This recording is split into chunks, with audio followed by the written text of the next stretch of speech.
This is the United States taking on the so-called Islamic State. Bases in their Syrian strongholds being pounded by cruise missiles. Barack Obama also ordered strikes on IS targets in Iraq. Today, the fourth US president to bomb the country addressed the United Nations.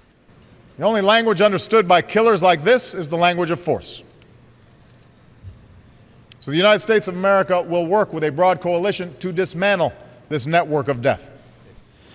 It now seems likely that RAF Tornadoes will join that broad coalition, but only once there's a formal request from the new Iraqi Prime Minister.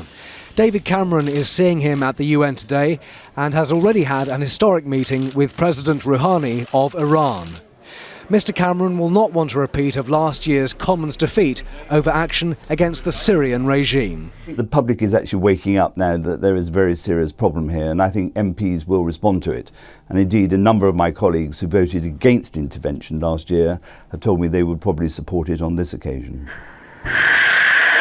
America says there must be no safe haven for IS fighters, but that raises the old problem of mission creep, of another war in the Middle East. That, I think, is a very healthy anxiety. We mustn't allow mission creep to take place.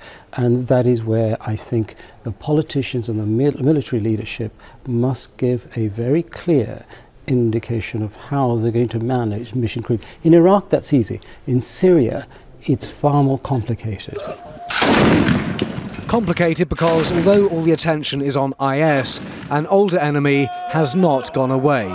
Al-Qaeda is still operational. There are offshoots called Khorasan and Nusra Front. The US and UK governments insist if this campaign does not succeed, those groups have their sights set on the West. Simon Vigar, 5 News.